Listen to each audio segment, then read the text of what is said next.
Which NFL teams are you sick of? Yeah, that's right. We're coming in hot for this week's edition of the Fantasy Football Survival Kit. We're way past the midway point of the season right now, and it's very, very clear which teams should just be cast out to the abyss because they're either painfully boring, annoying as or they're just running out the same old goddamn product from years gone by. Well, I know it can be frustrating. I'm personally frustrated that I have to keep talking about them every day at work. However, we're gonna get this off our chest. We're gonna feel better after we do it. Well, we might feel better, but we're definitely gonna talk about it. This first one comes in from @Gordon_Bombay, and yeah, let's get right into it. Let's start out hot. The Bears. The Bears for continuing the Allen Robinson hasn't had a competent quarterback since high school trend. Matt Nagy has been on tilt, has been making poor decision after poor decision after poor decision following that missed kick, trotting in kicker after kicker after kicker. The joke's on them because they were rolling out this dust ball, Mitch Trubisky, who everyone knew wasn't good. And it's not only sunk the prospects of the team, the entire offense, but the defense. It's now seeping out of every pore of the organization. Quite frankly, I am sick of the Bears. And if Trubisky starts another game for this team, well, that's a travesty. Next. This one comes in from @RansomRyan, and he says, the Packers. When they finally booted Mike McCarthy, I thought Aaron Jones would finally be turned loose. Yet every week, Williams is still there to steal touches and vulture touchdowns. Aaron Jones has still been one of the best running backs in fantasy football. And yes, Jamal Williams is still getting work, but that's because Jamal Williams is good too. The Packers are trying to win games. And as long as they are winning games, which they are, you're going to have to just deal with what they do with your fantasy team, especially when the outcomes aren't that bad. I mean, for God's sakes, man, I'm going to need you to quit your because we really have a lot more frustrating operations than the Packers to get to on this list. Next. This one comes in from @ThatBillsFan_, and I think you might be a little biased here. Tired of New England and their do your job motto. Like, you have the best head coach and quarterback. That's literally why you're good. They have a good defense for the first time in 10 years, and now all of a sudden they're the best defense of all time. LMAO, they played the first good quarterback and they got handled. I get it, Ryan, Bills fan. I understand why you're sick of their but I'm gonna give you some therapeutic advice on how to handle the rise and fall of this great empire. The fall is not here. They're still good. Brady and Belichick are still in place, and it's just best for you to submit. When you submit to the empire, when you realize that there's no joy in resisting, you can actually enjoy the playoffs again. You can watch Super Bowls knowing that they're gonna win it every damn year. The Patriots will always be there until Brady and Belichick are gone, one or the other, hard to say. But for now, just understand that this is what's going to happen every year. The Patriots will win the Super Bowl, they'll be there at the end, and as long as you don't resist that, you actually might be able to find joy in it. Next. This one comes in from @RocketandBrian, and he added Antonio Brown, said this guy with the crying baby gif. I'm sick of you people and your continuing to bring up Antonio Brown. I mean, the guy is gone. He's not even a part of the NFL lexicon right now. We're free from his but you keep bringing him back up. Your feelings are still hurt from all the that went on with him during the offseason. I mean, like, honestly, let it go. No more Antonio Brown talk. Next. This one comes in from @MikeSporell, probably not right there, but he sent in Jameis Winston and the Tampa Bay Buccaneers, and I am going to completely agree with you here, my friend.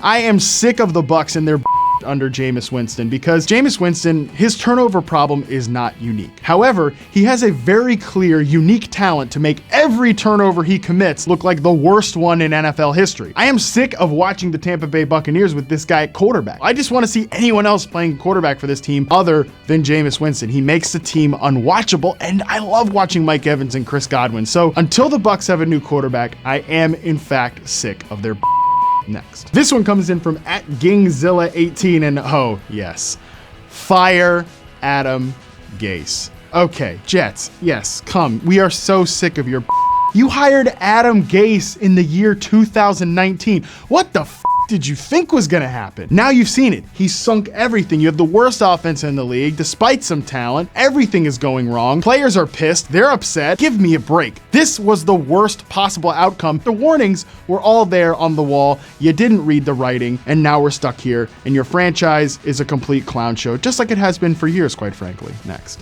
This one comes in from @StewDoom, and it's the Bengals are dumb in every way, and now they're turning to grown-up Shermanator from American Pie at quarterback. I agree with you. I'm getting kind of sick of hearing this excuse for the Bengals. Well, they're just an old-school organization. They're very conservative. No.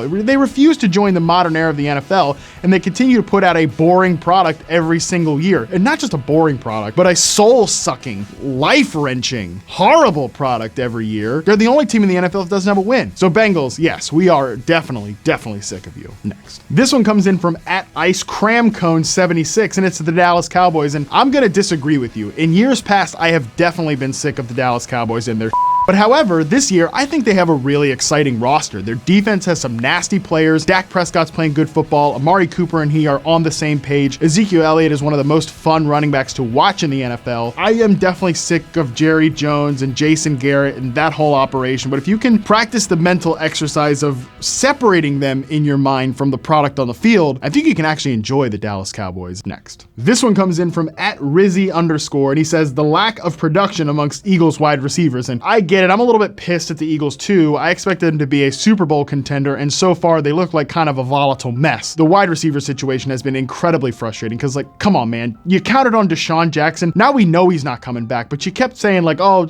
things will be fine when Deshaun Jackson's here. He's a 30-plus-year-old deep threat who gets hurt all the time now at this point in his career. He cannot be the central figure of your passing game. I'm willing to give the Eagles a mulligan because they're one of the smartest teams in the NFL, in my opinion, so I'm not going to be pissed at them too much. I'm not going to say that I'm sick of their However, time's ticking. Next. This one comes in from @Ayla. I have no idea, 21. He says, this clueless with Pat Shurmur, and I'm actually going to give Pat Shurmur a bit of a pat on the back here. Pat Shurmur was one of the few guys in the Giants camp that you could tell was just like, please, let me start Daniel Jones. Let me do something with this young guy. Please don't make me start Eli Manning, the corpse of Eli Manning, for the 100th year in a row. I think the Giants are much more watchable now that Eli Manning is out of my life. Like, Daniel Jones isn't perfect. It's frustrating that they can only kick field goals and that Jones, as a rookie quarterback, is second to only Jameis Winston in what the turnovers. They're not a perfect team, but I'm willing to give Pat Shurmur a bit of a pass here, even if the Giants don't at the end of the year, simply because he got Eli Manning off my television. Next. This one comes in from @MattGavin22. Washington's lackluster offense holding Terry McLaurin back. And this is the thing about Washington. Anything they get their paws in, they ruin. They poison, they kill. Unfortunately, there are a lot of teams in the NFL that don't really care about winning. However, no team does it as brazenly, as openly, as out in the public like Washington does. They're so bad that their interim head coach has pretty much just decided to run out the clock on the season. You know those like Eskimo goodbyes where they'd like put somebody on ice and then they'd chop them off and send them into the abyss? That's what I'd like to do with Washington. Next. This one comes in from @Chef_Kevin49, and it's Pete Carroll smacking that gum for the Seattle Seahawks. And the Seahawks are one of the best teams in the NFL. They're one of the better franchises of the last decade. But yes, I am sick of their because, man, we get it. Running the football, playing defense, that's your identity, not going for it on fourth down, conservative, blah, blah, blah, blah, blah, blah, blah. But come on, man, like, just let Russell Wilson be great. Just let this guy throw 45 times a game to Tyler Lockett, DK Metcalf, and soon to be Josh Gordon. You could be so much more fun. The Seahawks are like a burrito without guac in it. You know it could be that much better. Just needs a little bit of that guac in there. That's my analogy. Next. This one comes in from @Joey_Bryant, and it's the Atlanta Falcons. Hell yeah, Joey Bryant, because I am so sick of the Falcons. One of the most hideous, unwatchable, disgusting defenses in the entire league, mixed with an offense that never quite seems to reach its potential. They can't run the ball, they can't protect the passer. Matt Ryan has like hollow 300-yard games every week. The Falcons, I think, are going to have that look in the mirror moment when they do need to realize that they hit the full reset and they start all over again. However, we still have to watch them for like 7 more weeks of the season. And for that reason, I'm definitely sick of the next. This one comes in from, it's @Joey_Bryant again, and I'm glad you sent this one in because it's the Carolina Panthers. You sent in this gif of Cam Newton here, and I'll just say this. If the Panthers ruined Cam Newton's career because they made him play in all these offenses with these just jokes, with these complete goofballs at the skill position players. They made him play behind some terrible offensive lines in Mike Shula's offenses all those years, only to get him hurt at the end of his career to the point that he's never ever going to be able to play in the offense that they finally got right for him. I'll never forgive them. Next. This last one comes in from @Martello16, and I'm glad we're ending on this. The Browns. You, Cleveland, making me believe in you as this breakout team this year, putting all these pieces together, what looked like a fantasy dreamscape. You've made Odell Beckham Jr. not fun to watch. You've made Baker Mayfield one of the worst quarterbacks in the NFL. Got poor Freddie Kitchens over here in way over his head. You can't blow this thing up again in the offseason. You've had way too much organizational change. You've got to see it through. You've got to stick with this. I could see Brian into the Browns again as like a post-hype sleeper team next year. That would be the very hipster thing to do. No, I stand by my original statement. You, Cleveland. That is going to do it for this week's Fantasy Football Survival Kit. And quite frankly, I'm feeling a little hot. I'm feeling a little bothered. I got a lot of emotion, off my chest this week. But look, here's the deal, folks. These 32 teams are like our children. We have to watch them. We have to try to find ways to appreciate them. Even if some of them are more beautiful than others, we're going to need most of them to produce for our fantasy teams. Before I go to facebook.com, sign up for the Fantasy Football Survival Kit, because that is where real good therapeutic goodness is going on with your fantasy teams. Trade questions, waiver answers, all that stuff. It's all happening there. Go be a part of the community, and I'm going to go get a beer.